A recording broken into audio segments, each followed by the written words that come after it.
സലിംകുമാറിന്റെ മകൻ ചന്തുവിനെതിരെയുള്ള സൈബർ ആക്രമണത്തിൽ ഓൺലൈൻ ചാനലുകളെ വിമർശിച്ച് സംവിധായകൻ ലാൽ ജോസ്. ഒരു മൊബൈലുമായി ചിലർ എവിടെയും കയറി ചെല്ലുന്നു. സ്വകാര്യതയ്ക്ക് എല്ലാവർക്കും അവകാശമുണ്ട്. ഓൺലൈൻ ചാനലുകൾക്ക് ലൈസൻസ് നൽകണമെന്നും അതിനായി നിയമനിർമ്മാണം നടത്തണമെന്നും ലാൽ ജോസ് പറഞ്ഞു. സങ്കടകരമാണ്. നമ്മളിപ്പോൾ എന്തെങ്കിലും നമ്മൾ അതിനെ എതിർത്ത് പറഞ്ഞു കഴിഞ്ഞാൽ പിന്നെ എല്ലാവരും കൂടി നമ്മളെ അറ്റാക്ക് ചെയ്യാൻ പറ്റും, ഈ സോഷ്യൽ മീഡിയയിൽ അറ്റാക്ക് ചെയ്യാൻ പറ്റും. പക്ഷേ റിയാലിറ്റി എന്നുള്ളത് നിങ്ങളുടെ വീട്ടിൽ നിങ്ങൾക്ക് സംഭവിക്കുമ്പോഴേ മനസ്സിലാവും. അത് മാത്രമല്ല, ലോകത്ത് എല്ലാ സ്ഥലത്തും വ്യക്തിപരമായ സ്പേസിന് വലിയ വാല്യൂ ഉണ്ട്. അപ്പോൾ ഒരു ക്യാമറയുമായിട്ട് നിങ്ങളൊരാളുടെ പേഴ്സണൽ സ്പേസിലേക്ക് കയറുന്നതിന് മുമ്പ് നിങ്ങൾ അനുവാദം മേടിക്കേണ്ടതുണ്ട്. അനുവാദമില്ലാതെ നിങ്ങൾക്ക് കയ്യിൽ ക്യാമറയുണ്ട്, നിങ്ങൾ ജേർണലിസ്റ്റുകളാണെന്ന് പറഞ്ഞിട്ട് എവിടെയും ചെന്ന് കയറാമെന്നുള്ള ഒരു ധാരണയൊക്കെ തെറ്റാണ്. അതിന് നിയമനിർമ്മാണം ഉണ്ടാവണം.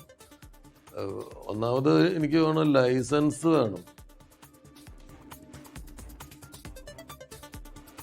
മുഹമ്മദ് റഹീസ് വിവരങ്ങൾ നൽകാനായി ചേരുകയാണ്. റഹീസ്, കേരളത്തിലെ അടുത്ത കാലത്ത് ഏറ്റവും കൂടുതൽ വിമർശനം ഉയരുന്നൊരു മേഖല കൂടിയാണിത്. എല്ലാ ചടങ്ങുകളിലും, അത് മരണമായിക്കോട്ടെ വിവാഹമായിക്കോട്ടെ, അങ്ങനെ വ്യത്യാസമില്ലാതെ ഓൺലൈൻ മാധ്യമങ്ങളുടെ കടന്നുവരവ്, അതുമായി ബന്ധപ്പെട്ട ആളുകൾക്ക് അതുണ്ടാക്കുന്ന ബുദ്ധിമുട്ട്, ആ സാഹചര്യത്തിൽ കൂടിയാണ് സലീംകുമാറിന്റെ സംസ്കാര ചടങ്ങുമായി ബന്ധപ്പെട്ടും സമാനമായ സാഹചര്യം ഉയരുന്നത്. അതിൽ കൂടിയാണ് ഇപ്പോൾ ലാൽ ജോസിന്റെ പ്രതികരണമല്ലേ?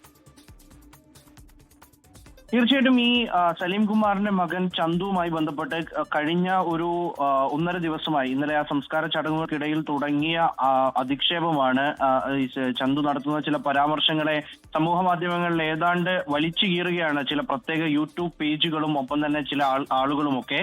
അപ്പോൾ ആ നിലയിലേക്ക് അച്ഛന്റെ മരണചടങ്ങിൽ അവിടെ ഒരു സ്വകാര്യത ഇല്ലാതെ വരികയും ഒപ്പം തന്നെ കൂട്ടമായ ആളുകൾ ഇടിച്ചു കയറുകയും മൊബൈലിൽ ദൃശ്യങ്ങൾ പകർത്തുകയും ഒക്കെ ചെയ്യുമ്പോഴാണ് ചന്തുവിന്റെ ഭാഗത്തു നിന്ന് അത്തരത്തിലൊരു പ്രതികരണം വരുന്നത്. അപ്പോൾ ആ വിഷയത്തിൽ ഇപ്പോൾ ലാൽ ജോസിന്റെ ഒരു പ്രതികരണം വന്നിരിക്കുകയാണ്. അദ്ദേഹം പറയുന്നതനുസരിച്ചാണെങ്കിൽ ഈ ഏത് ചോദ്യവും ചോദിക്കുന്ന തരത്തിലുള്ള ഹൂളിഗൻസായി, എന്തൂള ചോദ്യവും ചോദിക്കുന്ന ഹൂളിഗൻസായി ചില സോഷ്യൽ മീഡിയക്കാർ മാറിയിട്ടുണ്ട് എന്നുള്ളതാണ് അദ്ദേഹം പറയുന്നത്. ലോകത്ത് എല്ലായിടത്തും എല്ലാവർക്കും പ്രൈവസി ഉണ്ട്.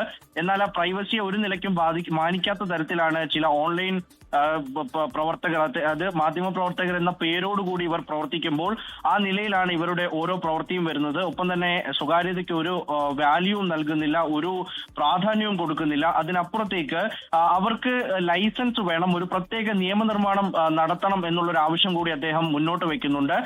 അത്തരത്തിൽ ലൈസൻസ് ഉള്ള, ഒപ്പം ഓരോ വേരിഫിക്കേഷൻസും കഴിഞ്ഞ, പോലീസ് കൃത്യമായി ലൈസൻസ് ഇഷ്യൂ ചെയ്യുന്ന ഓരോ യൂട്യൂബർമാരുടെയും ബാക്ക്ഗ്രൗണ്ട് ചെക്ക് ചെയ്ത് അതിനുശേഷം മാത്രം ഇവർക്ക് കൃത്യമായി യൂട്യൂബേഴ്സ് ആകാൻ, അവർക്ക് ഇത്തരത്തിലൊരു പ്രതികരണം എടുക്കാനോ ഒരു മൊബൈൽ ഉപയോഗിച്ച് പോലും ദൃശ്യങ്ങൾ എടുക്കാനോ അല്ലെങ്കിൽ ഇത്തരം പേജുകൾ റൺ ചെയ്യാനോ ഉള്ള ഒരു ലൈസൻസ് നൽകണം എന്നുള്ളത് അദ്ദേഹം മുന്നോട്ട് വെക്കുന്നുണ്ട്. മറ്റൊരു പ്രധാന കാര്യം കൂടി അദ്ദേഹം പറയുന്നത്, ഈ ചില സോഷ്യൽ മീഡിയ പേജുകൾ അത് ഈ ചില താരങ്ങൾക്ക് പിറകെയാണ്. അവർ എയർപോർട്ടിൽ നിന്ന് വരുമ്പോഴും ജിമ്മിൽ പോകുമ്പോഴും ജിമ്മിൽ നിന്ന് തിരിച്ചു വരുമ്പോഴും ഒക്കെ അവർ ക്യാമറയുമായി ഈ താരങ്ങളെ പിന്തുടരുന്നു. അതിനുശേഷം ചോദിക്കുന്നത് കഴുത്തിലെ മാലയുടെ ലോക്കറ്റ് കൊള്ളാമല്ലോ എന്നതടക്കമുള്ള ഏറ്റവും ഊള ചോദ്യങ്ങളാണ് എന്നുള്ള വാക്ക് അദ്ദേഹം ഉപയോഗിച്ചിരിക്കുന്നു. ആ നിലയിലുള്ള ചോദ്യങ്ങൾ ചോദിച്ചുകൊണ്ട് സ്വകാര്യതയ്ക്ക് ഒരു മാന്യതയും നൽകാത്ത രീതിയിലാണ് കാര്യങ്ങൾ പോകുന്നതെന്ന് പറയുന്നു. സലീംകുമാറിന്റെ വിഷയത്തിൽ ഉണ്ടായത് വളരെ സങ്കടകരമായിട്ടുള്ള കാര്യമാണ്.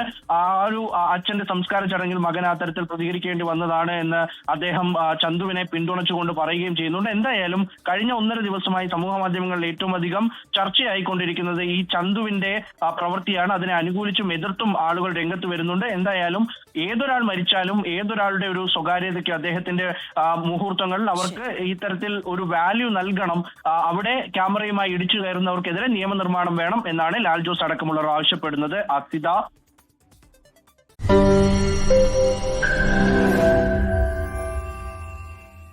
ലോകത്തെവിടെയായാലും ഏത് സമയത്തും 24 വാർത്തകളും ഓഗ്മെന്റഡ് റിയാലിറ്റി പാക്കേജുകളും എക്സ്പ്ലെയിനറുകളും വിശദമായി കാണാൻ ഞങ്ങളുടെ യൂട്യൂബ് ചാനൽ നിങ്ങൾക്ക് സബ്സ്ക്രൈബ് ചെയ്യാം.